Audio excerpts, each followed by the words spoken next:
ngiyayikhetha inkosi enkulu yasebuhleni bamaNazaretha. Amen. Bantwana bayingcela umfana oguqile wakandoba isibongo. Dabukezweni lakithi entabeni zasemzimkhulu eNazaretha.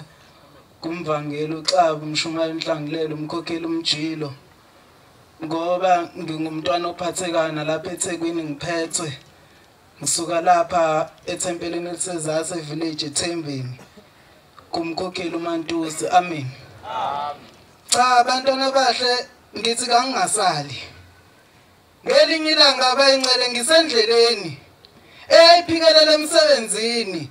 Uma ngingena emotweni ngigibela nomama usekhuluma nami ngoba uyangibona ukuthi ngiyiNazaretha. Uyabuza lo mama umntanami uyiNazaretha. Ngithi yebo ma ngiyiNazaretha. Uthi hawu mntanami baze banenhlanhla abazali bakho. Uthi mina mntanami ngabe ngahamba ukuyocela abantwana enkosini yamaNazaretha inyanga yezulu ngafika ngabacela abantwana yangibuza inkosi yamaNazaretha ukuthi mntanami uthi uzofuna abantwana. Uthi ngavuma. Uthi ngaphinda yaphinda yabuza inkosi yathi mntanami uthi uzofuna abantwana. Uthi lo muntu lo mama ukuthi ngavuma. Yabuza abazwa kathathu inkosi yamaNazaretha ukuthi ngiyabafuna ngempela yini abantwana. Uthi ngavuma abazwa abathathu nami yayisithi inkosi kubusise. Uthi lo mama kodwa mntanami ngifuna ukukutshela namhlanje ukuthi ngiyasola ukuthi ngangibacelelana abantwana inkosini inyanga yezulu. Kodwa ifundwa njalo bafowethu lencwadi. Ethi umuyihlono nyobe yakusola. Kuyisitalekiso lokho. Khona kunjalo kasizwile. Ifunda njalo uthi ngiyasola uthi ngelinye ilanga wabuya umntanami edakiwe lo phakathi nendawo. Uthi inkosi ingibusisa ngabantwana abathathu lo phakathi nendawo ubuye edakiwe wayesangishaya ezofuna le mali yesibonelelo sikahulumeni.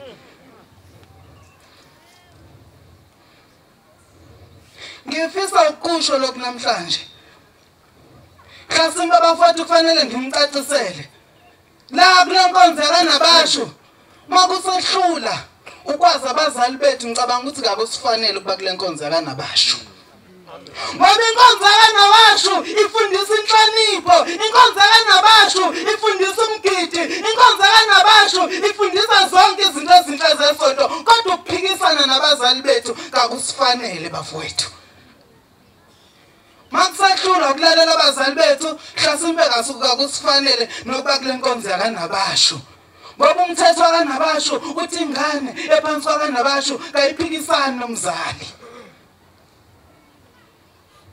Kodwa sihlula khona sekubhaliwe lapha emthandazweni wesabatha. Ngizohlala phansi nje ngifuna ukusho le ndawo. Indoda isebenza phansi kwenkampani yomlungu thizeni ngizoyenza imfishane kakhulu. Isebenza phansi kwenkampani yomlungu thizeni. Le ndoda yayinobuchule yakhe izindlu ezinhle kakhulu ezayithandeka ebantwini. Kodwa le ndoda yayinenkinga ukuthi ifike yakhe lezi zindlu bese kufika belungu abakhulu bazoxhawula kulo mlungu ephethe le ndoda kungeziwa kuyo njengomuntu owakhe izindlu. Yayikhathazwe le nto njalo iyasebenza kodwa umsebenzi wayo kawuveli njengoba nawe usebenzela umnconywa ngabantu kawufuni ukubonwa uShembe ukuthi uyasebenza. Mabe ngakubona laba bantu ukuthi uyasebenza kuba kuhlungu kuwe kanti asebenzeli uShembe esontweni. Yasebenza le ndoda yasebenza iwenza lo msebenzi yasiyakhathazeka ukuthi kufika ngconye lo mlungu ngingangconye mina kuyimo wakhe lezindlu. Yathi ngelinye ilanga yathi umlungu ecela ukuthi ngifuna ungakhela indlu enhle kakhulu kunazo zonke lezi zindlu ojwayele ukuzakha. Yakha le ndoda le ndlu yakha yayisixegisa amakhona ngoba isikhathele indaba yalo mlungu. Yakha yaxegisa ngapha emakhoneni yakha yaxegisa emakhoneni kwaxega emakhoneni ithi siqedile ukwakha indlu inhle kakhulu ibukeka inhle. Wayesekhipha ukhiye lomlungu wathi le ndlu yakho nginikezela wena ngoba ngiyakubona umsebenzi owenzayo ukuthi muhle kakhulu. Yakhala le ndoda kodwa ngizoyithatha phi imali yokulungisa lamakhona engiwaxegisile kule ndlu.